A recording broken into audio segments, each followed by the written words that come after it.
ശാന്തകാരം ഭുജഗശയനം പത്മനാഭം സുരേശം വിശ്വാധാരം ഗഗനസദൃശം മേഘവർണം സുമാംഗം ലക്ഷ്മീകാന്തം കമലദീനം യോഗിധ്യാനഗമ്യം വന്ദേ വിഷ്ണും ഭവേരം സർവലോകൈകനാഥം. ഓം നമോ ഭഗവതേ വാസുദേവായ. നമോ ഭഗവതേ വാസുദേവായ. ഓം ശ്രീകൃഷ്ണായ പരബ്രഹ്മണേ നമഃ. എല്ലാ സജ്ജനങ്ങൾക്കും ഗുരുവായൂരപ്പന്റെ നാമത്തിൽ സാഷ്ടാംഗ പ്രണാമം. ശ്രീകൃഷ്ണ ചരിതാമൃതത്തിലെ കൃഷ്ണ സുധാമാ സംഗമമാണ് നമ്മൾ ചിന്തിക്കാൻ തുടങ്ങിയത്. ഗ്രഹസ്ഥാശ്രമധർമ്മത്തെ പറ്റി ഭഗവാൻ സുധാമനോട് പറയുകയും അതോടൊപ്പം വിദ്യാഭ്യാസ കാലത്ത്, അതായത് ഗുരുകുലത്തിൽ ഒന്നിച്ച് വിദ്യാഭ്യാസം നടത്തുന്ന ആ കാലത്ത് ഉണ്ടായിരുന്ന സ്മരണകളെ നിലനിർത്തുന്ന കാര്യങ്ങളും പറയുന്നതായിട്ട് നമ്മൾ കണ്ടു. ഭഗവാൻ വീണ്ടും പറയാൻ തുടങ്ങി, ശരിയായ ആചാര്യന്റെ കീഴിൽ വേണ്ടത്ര വിദ്യാഭ്യാസം വേണ്ട രീതിയിൽ നേടിയാൽ പിൽക്കാലത്ത് ജീവിതം വിജയകരമായി തീരും. അജ്ഞതയെ മറികടക്കാൻ അയാൾക്ക് എളുപ്പം കഴിയുകയും ചെയ്യും. ഒരിക്കലും അയാൾ മതിഭ്രമത്തിന് അഥവാ മായയ്ക്ക് വിധേയനാകുന്നതല്ല. പ്രിയപ്പെട്ട സുഹൃത്തെ, പിതാവാണ് ആദ്യത്തെ ഗുരുവെന്ന് എല്ലാവരും മനസ്സിലാക്കണം. കാരണം പിതാവിന്റെ കാരുണ്യം കൊണ്ടാണ് ഒരുവന് ഈ ശരീരം തന്നെ ലഭിക്കുന്നത്. അതിനാൽ സ്വാഭാവികമായിട്ട് ആധ്യാത്മിക ഗുരു പിതാവ് തന്നെയാണ്. ഭാഷയുടെ ഗുരു, സംസ്കാരം ശരിക്കും പറഞ്ഞു കഴിഞ്ഞാൽ സ്ത്രീകളിൽ മാതാവിൽ നിന്നാണ് ശരിക്കും കുട്ടിയായിരിക്കുമ്പോൾ തൊട്ട് കുട്ടികൾ സംസ്കാരം പഠിക്കുക എന്നർത്ഥം. ആധ്യാത്മിക ഗുരു പിതാവാണെങ്കിലും അത് വേദവൈതാഗിക മന്ത്രങ്ങളും ഇല്ലേ അത്തരത്തിലുള്ള മാർഗത്തിലേക്ക് കടക്കുമ്പോഴാണ് പിതാവിന്റെ ആവശ്യകത വരിക. അതിനു മുമ്പ് തന്നെ ശരിക്കും പറഞ്ഞാൽ 7 വയസ്സ് വരെയുള്ള യഥാർത്ഥത്തിൽ എൻ്റെ അഭിപ്രായത്തിൽ കുട്ടികൾ യഥാർത്ഥത്തിൽ ആധ്യാത്മികമായിട്ടുള്ള ജീവിതത്തെപ്പറ്റി ഇല്ലെങ്കിൽ ഓരോ ശീലങ്ങൾ വരെ അമ്മയിൽ നിന്നാണ് മനസ്സിലാക്കുക. അതുകൊണ്ട് ആദ്യത്തെ ഗുരു അമ്മ തന്നെയാണ്. മാതൃദൈവോ ഭവ എന്ന് പറയാൻ തന്നെ അത് കഴിഞ്ഞിട്ടേ അച്ഛന് സ്ഥാനമുള്ളൂ. കാര്യം നമുക്ക് പിതൃസ്ഥാനത്ത് നിന്നാണ് ജന്മത്തിനുള്ള അച്ഛൻ്റെ ശരീരത്തിലൂടെയാണ് ബീജം കടന്നു വരുന്നത് എന്നുള്ളത് സത്യം തന്നെ. പക്ഷേ അതിനൊക്കെ ഉപരി ജനിച്ചു കഴിഞ്ഞാൽ പിന്നെ മാതാവാണ് ഗുരു. അമ്മയുടെ ഗർഭത്തിൽ കുട്ടി വളരുന്നത് തൊട്ട് അമ്മയെ ആശ്രയിച്ചാണ് ജീവിക്കുന്നത്. പിന്നെ മാതൃഭാഷയാണ്. ആ ശീലങ്ങൾ വരെ, നമ്മുടെ ജന്മവാസനകളുള്ള ശീലങ്ങളെ വരെ ഉണർത്തിക്കൊണ്ടുവരാൻ സഹായിക്കുന്നത് അമ്മ തന്നെ. അപ്പൊ അതുകൊണ്ട് യഥാർത്ഥത്തിൽ ഒരു സ്ത്രീയുടെ ധർമ്മം തന്നെയാണെന്ന് ആധ്യാത്മിക തന്നെ. ഇപ്പൊ ആധ്യാത്മികയും ഭൗതികയും തമ്മിൽ നമ്മൾ കൂട്ടിക്കുഴച്ചുകൊണ്ട് സംസാരിക്കുമ്പോഴാണ് ഈ പ്രശ്നം.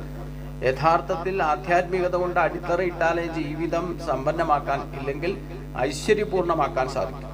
അത് ചെറുപ്പത്തിലേ ഉള്ള ശീലമാണ് അവസാനം വരെ നിലനിൽക്കുക. ചുട്ടയിലെ ശീലം ചുടല വരെ എന്ന് പറയുന്നുണ്ട്. അതിൽ പ്രത്യേകിച്ചും വിദ്യാഭ്യാസ കാലത്ത് ഇവിടെ ശ്രീകൃഷ്ണൻ പറയുന്ന പ്രത്യേകം ശ്രദ്ധിക്കണം. ശരിയായ ആചാര്യന്റെ കീഴിൽ വേണ്ടത്ര വിദ്യാഭ്യാസം വേണ്ട രീതിയിൽ നേടിയാൽ പിൽക്കാലത്ത് ജീവിതം വിജയകരമായി തീരും. ഭഗവാൻ ഇവിടെ സംസാരിക്കുന്നത് ഭൗതികതയെ പറ്റി അല്ല എന്നും കൂടെ മനസ്സിലാക്കണം. നമ്മളിപ്പോൾ ഗീതയായിക്കോട്ടെ, ഭാഗവതമായിക്കോട്ടെ, 18 പുരാണങ്ങളായിക്കോട്ടെ, വേദങ്ങളായിക്കോട്ടെ, ഇതൊക്കെ ഭൗതികതയ്ക്ക് പ്രാധാന്യം കൊടുത്തുകൊണ്ടല്ല ആ ജ്ഞാനം നേടേണ്ടത്.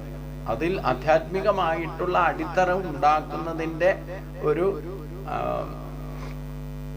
വിഷയങ്ങളാണത്. എല്ലാ വിഷയങ്ങളും അതെ. ഗീത, ഭാഗവതം ഇതൊക്കെ എന്ന് പറയുന്നതും നമുക്ക് ആധ്യാത്മികമായിട്ട് അടിത്തറ എങ്ങനെ ഉണ്ടാക്കണം, അതാണ് നിത്യനൈമിത്യ കർമ്മങ്ങളിലൂടെ ശീലമാക്കണം എന്ന് പറയുന്നത്. ആ സാധനാബലത്താൽ വേണം പിന്നെ ഭൗതികമായ ജീവിതം പോലും നമുക്ക് വിജയകരമായിട്ട് മുന്നോട്ട് കൊണ്ടുപോകാൻ സാധിക്കും. ഇല്ലെങ്കിൽ അതുപോലും പരാജയമായിട്ട് വരും. വെറുതെ ഭൗതികതയിൽ മാത്രം അറിവ് നേടുന്നുണ്ട്. ഇപ്പം ഇന്ന് ഭൗതികമായിട്ട് ചിന്തിച്ചാൽ എല്ലാവരും പഠിക്കാൻ കുറച്ച് ബുദ്ധിയും ഇല്ലെങ്കിൽ ഇൻ്റലക്റ്റ് നന്നായിട്ട് പ്രവർത്തിക്കുന്ന കുട്ടികളൊക്കെ പരമോന്നത സ്ഥിതിയിലൊക്കെ എത്തുന്നുണ്ട്. പക്ഷേ അവര് നിസ്സാര പ്രശ്നത്തിന്റെ പേരിൽ ഇല്ലെങ്കിൽ ആ പദവിയിൽ എത്തിയിട്ട് വരെ വഴിതെറ്റിപ്പോകുന്നത് നമുക്ക് കാണാൻ സാധിക്കും. അതെന്തുകൊണ്ടാന്ന് വെച്ച് കഴിഞ്ഞാൽ ബേസിക് അടിത്തറ ഇല്ല. അതാണ് പ്രശ്നം. ആത്മാവാണ്, ജീവനാണ് നമ്മുടെ അടിസ്ഥാന ഇതിനൊക്കെ പ്രേരണ നൽകുന്നതെങ്കിൽ ആ ജീവനെ ആശ്രയിച്ചുകൊണ്ടാണ്. ഈ ജീവൻ എന്ന് പറഞ്ഞാൽ തന്നെ ഈശ്വരന്റെ അംശമാണ്. അതാണ് ശരീരത്തിന് നാഥനായിരിക്കുന്നത്. അതിനെ അതിന്റെ ശക്തിയെ യഥാർത്ഥത്തിൽ പ്രതിഷ്ഠിതമാകാതെ, അതായത് ആത്മസംരക്ഷണം സാധ്യമാകാതെ ഒരിക്കലും ഭൗതിക ജീവിതം സമ്പന്നമാക്കാൻ സാധ്യമല്ല. കാരണം ശരീരത്തിന്റെ നാഥൻ ജീവനായതുകൊണ്ട് അതിന്റെ ശക്തികളെ ഉപയോഗിച്ചാൽ മാത്രമേ നമുക്ക് നിലനിൽപ്പുള്ളൂ. ഇല്ലെങ്കിൽ 50% ഇതൊന്നും മനസ്സിലാക്കാതെ തന്നെ ജീവിക്കാനുള്ള ഒരു അനുഗ്രഹം ഭഗവാൻ എല്ലാവർക്കും നൽകിയിട്ടുണ്ട്. ഇപ്പൊ നമ്മുടെ ജീവൻ ഈശ്വരന്റെ അംശമാണെന്നോ ഇല്ലെങ്കിൽ അതാണ് അടിത്തറ എന്നോ മനസ്സിലാക്കാതെ ജീവിക്കുന്നവർക്കും ജീവിക്കാം. കാരണം 50% നേച്ചറും 50% കൾച്ചറും നമ്മുടെ പ്രകൃതി ഗുണങ്ങളെ കൊണ്ട് തന്നെ ഈശ്വരൻ നമുക്ക് കാമധേനുവിനെ പോലെ നൽകിക്കൊണ്ടായിരിക്കണം. അവിടെ നിരീശ്വരവാദിയോ യുക്തിവാദിയോ വർണ്ണാശ്രമ ധർമ്മങ്ങളോ മതത്തിന്റെ അടിസ്ഥാനത്തിലോ ജാതിഭേദങ്ങളിലോ ഒന്നും അല്ല ഭഗവാൻ കോൺട്രിബ്യൂട്ട് ചെയ്തിരിക്കുന്നത്. അത് പ്രപഞ്ച സൃഷ്ടിയിൽ ഓട്ടോമാറ്റിക് ആയിട്ടുള്ളതാണ്. 50% നേച്ചർ എന്ന് പറയുന്നത് ഈ പ്രകൃതിയിലും സൂര്യചന്ദ്രാദി നക്ഷത്രഗോളങ്ങൾക്കും സസ്യലതാദികൾക്കും മറ്റ് ജീവജാലങ്ങൾക്കും വിശേഷ ബുദ്ധിയുള്ള മനുഷ്യനും 50% ഈ ഈശ്വരന്റെ ശക്തി കാമധേനുവിനെ പോലെ അത് അനുഗ്രഹമായിട്ട് നമുക്ക് ഒരേപോലെ തന്നിട്ടുണ്ട്. അവിടെ യാതൊരു പക്ഷഭേദവും ഭഗവാൻ കാണിച്ചിട്ടില്ല. പക്ഷെ അതിൻ്റെ പോലെ യൂട്ടിലൈസേഷൻ ശരിയായി നടക്കണം എന്നുണ്ടെങ്കിൽ ഈ ബേസിക് തിയറി എന്താണെന്ന് മനസ്സിലാക്കണം. ഭഗവാൻ തന്നെ പറയുന്നത് എന്താ? അതിനാണ് ഭഗവാൻ പറഞ്ഞത്, ഗീതാമേ ആശ്രയോ അഹം തിഷ്ഠാമി ഗീതാമേ ച ഉത്തമം ഗ്രഹം ഗീതാജ്ഞാനം ഉപാശ്രിത്യ ത്രീം ലോകാൻ പാലയാമിഹം. ഭഗവാൻ പോലും ഈ അടിസ്ഥാന ബ്രഹ്മത്തിന്റെ പ്രതിഷ്ഠിതമായിരിക്കുന്ന ബ്രഹ്മത്തിൽ അധിഷ്ഠിതമായിട്ടാണ് എന്തെങ്കിലും ഏതവതാരം എടുത്തിട്ടാണെങ്കിലും പ്രവർത്തിച്ച് നമ്മളെ കാണിച്ചു തന്നിട്ടുണ്ടെങ്കിൽ ഗീതയെ ആശ്രയിച്ചുകൊണ്ട് തന്നെയാണ്. അപ്പൊ മാതൃകാ പുരുഷോത്തമനായിട്ട് ഭഗവാൻ പോലും പ്രവർത്തിച്ചത് ഈ അടിസ്ഥാനത്തിലാണ്. അതുകൊണ്ടാണ് ഭഗവാൻ പറയുന്നത്, ആരാണോ ജീവിതത്തിൽ വിജയം നേടാൻ ആഗ്രഹിക്കുന്നത് ശരിയായ ആചാര്യന്റെ കീഴിൽ വേണ്ടത്ര വിദ്യാഭ്യാസം വേണ്ട രീതിയിൽ നേടണം. ഇപ്പം സുധാമാവും ഭഗവാൻ ശ്രീകൃഷ്ണനും ഒരേ സന്ദീപനി മഹർഷിയുടെ ഗുരുകുലത്തിൽ പഠിച്ചവരാണ്. പക്ഷെ ഭഗവാൻ എത്രമാത്രം ജീവിതത്തിൽ ഉന്നത ഗതിയിലേക്ക് എത്തി. പക്ഷെ സുധാമാവ് എന്തുകൊണ്ട് എത്തിയില്ല? അത് നമുക്ക് വ്യാഖ്യാനിക്കാൻ വേണമെങ്കിൽ നമ്മുടെ കർമ്മഫലമാണ്. പക്ഷേ അവിടെ സത്യത്തിന്റെ മാർഗത്തെ ഉപദേശിച്ച് കിട്ടിയില്ലെങ്കിൽ ഭഗവാനെ ഭജിച്ചിരിക്കുന്ന ഭക്തന് പോലും കർമ്മത്തിന്റെ ഗതി ശരിക്കും മനസ്സിലാക്കാൻ സാധിച്ചില്ല എന്നാണ്. അതുകൊണ്ടാണ് ഇവിടെ ഭഗവാന്റെ അടുത്ത് വന്നപ്പോൾ തന്നെ ഭഗവാൻ ആ സുഹൃത്തിനോട് ചെയ്യേണ്ട എല്ലാവിധ കടമകളും തൻ്റെ പദവികളും ഇല്ലേ തൻ്റെ സമ്പത്തും ഇല്ലേ ഐശ്വര്യങ്ങളും ഇതെല്ലാം മറന്നിട്ട് ഒരു സാധാരണ സതീർത്ഥനോട് പെരുമാറുന്ന പോലെ ഭഗവാൻ പെരുമാറി.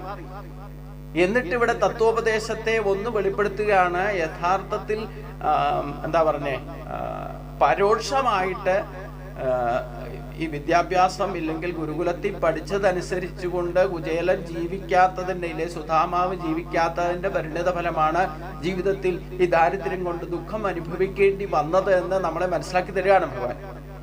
അപ്പൊ സംഭവിച്ചതും അനുഭവിച്ചതും നമുക്ക് മാറ്റാനൊന്നും സാധ്യമല്ല. കുചേലന്റെ കുടുംബവും അനുഭവിച്ച ദാരിദ്ര്യ ദുഃഖവും അതൊക്കെ ഒരു ഘട്ടം വരെ പൂർവജന്മാർജിതമായിട്ടോ ഇല്ലെങ്കിൽ യഥാർത്ഥ ധർമ്മം മനസ്സിലാക്കാതെ പ്രവർത്തിച്ചത് കൊണ്ടോ ഒക്കെ സംഭവിച്ചതാണ്. അതിന് ഉദാഹരണമാണല്ലോ ഭഗവാൻ വിദ്യാഭ്യാസ കാലത്ത് ഭഗവാന് വേണ്ടി കൂടെ കൊടുത്തു വിട്ടിരുന്ന ആ ഗുരുഭഗ്നി വിട്ടിരുന്ന ഭക്ഷണം ഈ വിശപ്പിന്റെ ആധിക്യം കൊണ്ട് ഈ കുചേലൻ തന്നെ ഭഗവാനുള്ള വിഹിതം കൂടെ കഴിച്ചു എന്നർത്ഥം. ശരിക്കും അതിന്റെ പരിണത ഫലമാണെന്നും വേണമെങ്കിൽ പറയാം ഇത്തരത്തിൽ ഒരു ദാരിദ്ര്യ ദുഃഖം അനുഭവിക്കേണ്ടി വന്നത്. അപ്പൊ അവിടെ ചെയ്യേണ്ടത് എന്താണെന്ന് ശരിക്കും ഗുരുകുലത്തിൽ പഠിക്കേണ്ടത് ശ്രീകൃഷ്ണൻ മനസ്സിലാക്കിയ പോലെ ഇല്ലേ പഠിച്ചതുപോലെ സുധാമാവ് ബ്രാഹ്മണനായിരുന്നിട്ടും അവിടെ പഠിക്കാൻ സാധിച്ചില്ല എന്നാണ്. അപ്പം ഗുരുവിനെ പിതാവായിട്ട് കണ്ടുകൊണ്ട് ഗുരു പറയുന്നതൊക്കെ അക്ഷരം പ്രതി അനുസരിക്കുകയും അതിൽ നിന്ന് ഗുരു പറയുന്നതൊക്കെ കേൾക്കുകയും ചിലതൊക്കെ സ്വയം കണ്ടെത്തി മനസ്സിലാക്കുകയും കൂടെ വേണം. അതും കൂടെ ഭഗവാൻ പറയണം. നമുക്ക് ജീവിതഗതിയിൽ ഉണ്ടാകുന്ന അനുഭവങ്ങളിൽ നിന്ന് ചിലതൊക്കെ നമ്മൾ ഈശ്വര ശക്തിയുടെ പ്രഭാവത്തെ ഇല്ലെങ്കിൽ യഥാർത്ഥ ജ്ഞാനത്തെ നമ്മൾ മനസ്സിലാക്കി കണ്ടെത്തണം എന്നാണ്. ഇതാണ് ഭഗവാനും ഒരു ബ്രാഹ്മണനും സുധാമാവിനും തമ്മിലുള്ള വ്യത്യാസം. അപ്പം ആധ്യാത്മികമായിട്ട് ഉയരാൻ ആഗ്രഹിക്കുന്ന വേണ്ടിയിട്ടാണ് ഗീതയും ഭാഗവതവും വേദങ്ങളും പറയുന്നത് എന്ന് പറയണം. വേദവൈദിക കർമ്മങ്ങൾ പോലും ആർക്കാണോ ആധ്യാത്മികമായിട്ട് ഭക്തിമാർഗത്തിലൂടെ ഇല്ലെങ്കിൽ കർമ്മമാർഗത്തിലൂടെ ജ്ഞാനമാർഗത്തിലൂടെ ഈശ്വര സാക്ഷാത്കാരം നേടാൻ ആഗ്രഹിക്കുന്ന താല്പര്യമുള്ളവർക്ക് വേണ്ടി മാത്രമാണ് ആധ്യാത്മിക ശാസ്ത്രം. അല്ലാതെ അത് ഭൗതികയ്ക്ക് ഉപയോഗിക്കാൻ പോയാൽ അത് ദുർവിനിയോഗമാകും. അതെങ്ങനെ ദുർവിനിയോഗമാകാം? ഇപ്പൊ രാവണനൊക്കെ ഭഗവാനെ ഭജിച്ച് ഈ വേദവൈദിക മാർഗത്തിലൂടെ തപം ചെയ്തിട്ടാണ് ഈ പറയുന്ന കഴിവുകളും ഐശ്വര്യങ്ങളും ഒക്കെ ഉണ്ടാക്കിയത്, നേടിയത്. പക്ഷേ അതേ ശക്തിയെ തന്നെ ഭൗതിക കാര്യത്തിന് വേണ്ടിയിട്ട് ഉപയോഗിക്കാൻ തുടങ്ങിയപ്പോൾ അത് ദുർവിനിയോഗം ആകാൻ തുടങ്ങി. അതിന്റെ പരിണതഫലമായിട്ട് സ്വയം നശിക്കാൻ ഇവിടെ വന്നു എന്നർത്ഥം. ആധ്യാത്മികത കൊണ്ട് നമുക്ക് ബേസിക് അടിത്തറ ഇട്ട് കഴിഞ്ഞാൽ അതിനെ ആശ്രയിച്ചുകൊണ്ട് അതിനെ ദുർവിനിയോഗം ചെയ്യാതെ അതിനെ ബാലൻസിങ്ങിൽ നമ്മൾ നമ്മുടെ കൾച്ചറിന് പോലും ഉപയോഗിച്ച് ഇഷ്ടമനുസരിച്ച് കൊണ്ട് ജീവിക്കാനുള്ള സ്വാതന്ത്ര്യമുണ്ട്. പക്ഷെ ആധ്യാത്മിക തിയറികളെ യഥാവിധി നമ്മുടെ ചിന്തയിലും വാക്കിലും പ്രവൃത്തിയിലും ഉപയോഗിക്കാൻ പഠിക്കുകയും അതിനെ ഒരു കാരണവശാലും ആർക്കു വേണ്ടിയിട്ടും ലോക നന്മയ്ക്കെന്നുള്ള കാരണം പറഞ്ഞുകൊണ്ട് ലോപകാരപ്രദം എന്നൊക്കെ പറഞ്ഞിട്ട് അതിനെയൊക്കെ ഏതെങ്കിലും തരത്തിൽ ദുർവിനിയോഗം ചെയ്യാൻ തുടങ്ങിക്കഴിഞ്ഞാൽ അതിന് ചെയ്യുന്ന വ്യക്തിയും അതിൽ പങ്കാളികളും സ്വയം നശിക്കാനിടവരും എന്ന് ഇതിൽ നിന്നൊക്കെ നമ്മൾ മനസ്സിലാക്കണം. ഇല്ലേ അതിൻ്റെതായ പരിണിത ഫലങ്ങൾ, ദുഃഖങ്ങൾ അനുഭവിക്കേണ്ടി വരും. ഭഗവാൻ ആരെയും ശിക്ഷിക്കില്ല, നമ്മുടെ കർമ്മഫലമാണ് നമ്മൾ അനുഭവിക്കുക. അല്ലാതെ ഭഗവാൻ ആർക്കും ശിക്ഷ കൊടുക്കാനായിട്ടില്ല. ഭഗവാനെ ഭയപ്പെടേണ്ട യാതൊരു കാര്യമില്ല. പക്ഷെ എല്ലാവരും പറഞ്ഞ് പേടിപ്പിക്കുന്ന കുട്ടികളെ പോലും നീ അത് ചെയ്തില്ലെങ്കിൽ നിനക്ക് ഇന്നത് ചെയ്യും, ഇന്ന ദോഷം വരും, അത് വരും, ഇത് വരും എന്ന് പറഞ്ഞ് നെഗറ്റീവ് തിങ്കിങ് ആണ് നമ്മൾ വളർത്തുന്നത്. അതുകൊണ്ട് അങ്ങനെ ഒരു അവസ്ഥയിലേക്ക് പോകാതിരിക്കാൻ പ്രത്യേകം ശ്രദ്ധിക്കണം എന്നാണ്. അതുകൊണ്ട് ശരിയായ വിധത്തിൽ മനസ്സിലാക്കണം. ആധ്യാത്മിക ശാസ്ത്രം താല്പര്യമുള്ളവർ ഭക്തിയിലേക്ക് വരുമ്പോൾ നമ്മൾ പഠിക്കുന്ന കാര്യങ്ങളെ യഥാവിധി വേണ്ട വിധത്തിൽ മനസ്സിലാക്കിയില്ലെങ്കിലാണ് ഇത്തരത്തിൽ ഗതിവിഗതികൾ അതിന്റെ ഫലമായിട്ട് നമ്മൾ ദുഃഖം അനുഭവിക്കേണ്ടി വരിക. അതുകൊണ്ട് പിൽക്കാലത്ത് ജീവിതം പോലും സമ്പന്നമാക്കി തീർക്കണമെങ്കിൽ അടിസ്ഥാനപരമായിട്ട് ഈ പറയുന്ന ഗുരുക്കന്മാരിൽ നിന്നും നമ്മൾ അടിസ്ഥാനപരമായിട്ട് ആധ്യാത്മിക അടിത്തറ ഭാഗിയിരിക്കണം എന്നാണ് പറയുന്നത്. അജ്ഞതയെ മറികടന്ന് ബേസിക് തെറി ഇതാ, നമ്മൾ മറ്റൊന്നും അന്വേഷിക്കേണ്ട. നമ്മുടെ ശരീരത്തിന്റെ നാഥനായിരിക്കുന്ന ജീവശക്തി ഒരു പ്രകൃതിയുടെ ഒരു പ്രത്യേക ശക്തിയാൽ സമ്പന്നമായിരിക്കുന്ന ഒരു ശക്തിയാണ്. അത് വളരെ സൂക്ഷ്മമാണ്. അപ്പൊ അതിനെ വേണ്ട വിധത്തിൽ ശക്തിപ്പെടുത്തിക്കൊണ്ട് ഉപയോഗിക്കാനാണ് ആധ്യാത്മിക അടിത്തറ ഇടണമെന്ന് പറയുന്നത്. നമ്മൾ പുറത്തു നിന്ന് ഒന്നിനെയും ഇത് അടിത്തറ ഇട്ട് കഴിഞ്ഞാൽ പിന്നെ മറ്റൊന്നിനെയും ആശ്രയിക്കേണ്ടതായിട്ടില്ല. അതാണ് ഏറ്റവും വലിയ അതിന്റെ ശ്രേഷ്ഠത എന്ന് പറയുന്നത്. അതുകൊണ്ട് ഭഗവാൻ പറയുന്നത് പ്രത്യേകം ശ്രദ്ധിക്കണം. സുധാമാവിന് കൊടുക്കുന്ന ഒരു വെളിപ്പെടുത്തലാണ്. പക്ഷേ അത് സുധാമാവിന്റെ ജീവിതഗതിയെ മനസ്സിലാക്കിയിട്ട് ഭഗവാൻ പറയുന്നതാണ്. അത്തരത്തിലുള്ള ഒരു അനുഭവത്തിലേക്ക് നമ്മൾ ഏത് തരത്തിലുള്ള ദുഃഖം അനുഭവിക്കുന്നുണ്ടെങ്കിലും നമ്മുടെ ആധ്യാത്മികമായിട്ട് ഈശ്വരൻ നൽകിയിരിക്കുന്ന ശക്തി 50% ഉള്ളതിൽ എപ്പോൾ ഏത് തരത്തിൽ നമ്മുടെ പ്രവൃത്തി കൊണ്ട് കുറവ് വരുന്നോ ആ നിമിഷം തൊട്ട് നമ്മൾ ദുഃഖവും അതിൻ്റെ പരിണിത ഫലങ്ങളും അനുഭവിക്കാൻ തുടങ്ങുന്ന അർത്ഥം. അത് നമ്മുടെ പ്രവൃത്തി കൊണ്ടാണ്. ഈശ്വരൻ തന്നിരിക്കുന്ന 50% ശക്തി പോലും അധപ്പതിക്കുന്ന അവസ്ഥയിലേക്ക് എത്തും. അത് നമ്മുടെ പ്രവൃത്തി ദോഷമാണ്, അല്ലാതെ ഭഗവാൻ ചെയ്തു വെക്കുന്നതല്ല. പ്രകൃത്യാ തന്നെ കർമ്മത്തിലേക്ക് നമ്മൾ പ്രവേശിക്കുമ്പോൾ നമുക്ക് കിട്ടിയിരിക്കുന്ന ഈശ്വര ശക്തി, ഈ ജീവന്റെ ശക്തി, അതായത് നമുക്ക് ശരീരത്തിലൂടെ സൂക്ഷ്മ ശരീരത്തിൽ നിർഗതമായിരിക്കുന്ന ഇല്ലേ അന്തർഗതമായിരിക്കുന്ന അന്തർയാമിയായിരിക്കുന്ന ഈ ശക്തിയുടെ പ്രഭാവത്തെ നമ്മുടെ സ്വഭാവം കൊണ്ട് കുറച്ചാൽ നമുക്ക് അതിന്റെ പരിണിത ഫലങ്ങൾ ദുഃഖങ്ങളായിട്ട് അനുഭവിക്കേണ്ടി വരും, രോഗങ്ങളായിട്ട് അനുഭവിക്കേണ്ടി വരും. 3 തരത്തിലെ ദുഃഖങ്ങൾ ഉണ്ടാവും. ബന്ധങ്ങൾ ബന്ധനങ്ങളായി മാറും. അത് തന്നെയാണ് പ്രാരാബ്ധമായി മാറുന്നതും വീണ്ടും വീണ്ടും ജന്മത്തിലേക്ക് നമ്മളെ നയിക്കുന്നതും. അതുകൊണ്ട് ഗുരു എന്ന നിലയിൽ പിതാവാണ് യഥാർത്ഥത്തിൽ ഒരു ശിശുവിന്റെ തന്നെ ആദ്യ ഗുരു എന്ന് ഭഗവാൻ ഇവിടെ പറയുന്നു. കാരണം പിതാവിന്റെ കാരുണ്യം കൊണ്ടാണ് ഒരുവന് ഈ ശരീരം തന്നെ ലഭിക്കുന്നത്. അതിനാൽ സ്വാഭാവികമായിട്ട് ആധ്യാത്മിക ഗുരു പിതാവ് തന്നെ ആയിരിക്കണം. അത് തിരിച്ചറിയുന്ന കാലത്ത്, അതായത് ഒരു 7 വയസ്സിന് ശേഷം ആണ് ഉപനയനം മുതലാണ് പിതാവ് ഗുരുവായിട്ട് വരിക. അതുവരെ മാതാവ് തന്നെയാണ് ഗുരു. അതുകൊണ്ടാണ് മാതാവിന് ആ 7 വയസ്സുള്ള വരെയുള്ള ശീലം പോലും മാതാവിൽ നിന്നാണ് സംസ്കാരം തന്നെ പഠിക്കുക. നിത്യനൈമിത്യ കർമ്മങ്ങളുടെ ശീലങ്ങളൊക്കെ ഉണ്ടാക്കി കൊടുക്കേണ്ടത് അമ്മയുടെ കടമയാണെന്നർത്ഥം. അത് കഴിഞ്ഞിട്ടാണ് ആധ്യാത്മിക ഗുരുവിനെ അന്വേഷിക്കേണ്ടത്. അതാണ് ഇവിടെ പറയുന്ന ഭഗവാൻ ഉദ്ദേശിക്കുന്നത് ആധ്യാത്മിക ഗുരുവാണ്. ആധ്യാത്മിക ഗുരു എന്ന് പറയുന്നത് വേദവൈദിക മന്ത്രങ്ങളോ ഇല്ലെങ്കിൽ ആ പിതാവ് ഗുരുവാണെന്ന് 2ാം സ്ഥാനത്തേക്ക് ഉയർത്തപ്പെടുന്നതും പിന്നെ ആചാര്യദേവോഭവ എന്ന് പറയുമ്പോഴത്തേനും 3ാമത്തെ സ്ഥാനത്താണ് ഇവിടെ ഗുരുകുല വിദ്യാഭ്യാസത്തിലൂടെ നമ്മൾ ആധ്യാത്മിക ശാസ്ത്രം പഠിക്കുക എന്ന് പറയുന്നത്. പിന്നത്തെ ആധ്യാത്മിക ഗുരു നമ്മെ അതീന്ദ്രിയ ജ്ഞാനത്തിലേക്ക്, അതായത് ആത്മസാക്ഷാത്കാരത്തിലേക്കുള്ള മാർഗത്തിലേക്ക് നയിക്കുന്നു. അദ്ദേഹത്തെ നാം നമ്മുടെ കഴിവിന്റെ പരമാവധി ആരാധിക്കണം. തത്വതി പ്രണിപാതേന പരിപ്രശ്ന സേവയ ഉപദേശന്തിതേ ജ്ഞാന. അപ്പൊ ആധ്യാത്മിക ഗുരുവിനെ കണ്ടെത്തുന്നതും വളരെ ശ്രദ്ധിക്കണം. ഭഗവാൻ കൃത്യമായിട്ട് ഗീതയിൽ പറഞ്ഞിട്ടുണ്ട്, തത്വതി പ്രണിപാതേന പരിപ്രശ്നേന സേവയ ഉപദേശന്തിതേ ജ്ഞാനം ജ്ഞാനിത്വാ തത്വദർശന. ആധ്യാത്മിക ഗുരു ആരായിരിക്കണം? തത്വദർശികളായിട്ടുള്ള ഗുരുക്കന്മാരെ വേണം സമീപിക്കാൻ. എങ്കിലേ യഥാർത്ഥത്തെ ആത്മസാക്ഷാത്കാര മാർഗത്തിലേക്ക് നമ്മളെ നയിക്കാൻ സാധിക്കുകയുള്ളൂ. അപ്പോൾ ആ ഗുരുവിൻ്റെ കീഴിൽ പരമാവധി ഗുരുവിനെ ആരാധിക്കണം എന്ന് പറഞ്ഞാൽ ഗുരുവിനെ ശുശ്രൂഷിക്കണം, ഗുരുവിനെ സേവിക്കണം. അതുകൊണ്ടാണ് ഗുരുകുലത്തിൽ താമസിച്ചുകൊണ്ട് ഗുരുഭഗ്നിയെ പോലും ആദരിക്കണം. ഗുരുഭഗ്നി പോലും ആദരണീയ ആയിരിക്കുന്ന ഒരു ഗുരുവിൻ്റെ ഭഗ്നിയെ പോലും ശിഷ്യന്മാര് ആദരിക്കണം എന്ന് ഭഗവാൻ കൃഷ്ണൻ തന്നെ കാണിച്ചു തന്നിട്ടുണ്ട്. അപ്പോൾ അവരുടെ ആഗ്രഹങ്ങളെ സാധിപ്പിച്ചു കൊടുക്കാൻ വേണ്ടിയിട്ട് ഭഗവാൻ അവസാനം ഗുരുദക്ഷിണയായിട്ട് ഇവരുടെ പുത്രൻ നഷ്ടപ്പെട്ടത് ആ പുത്രനെ പോലും നേട്ടി കൊടുക്കുന്നതൊക്കെ നമുക്ക് ഭഗവാന്റെ ജീവിതത്തിൽ നിന്ന് കണ്ട് മനസ്സിലാക്കാം.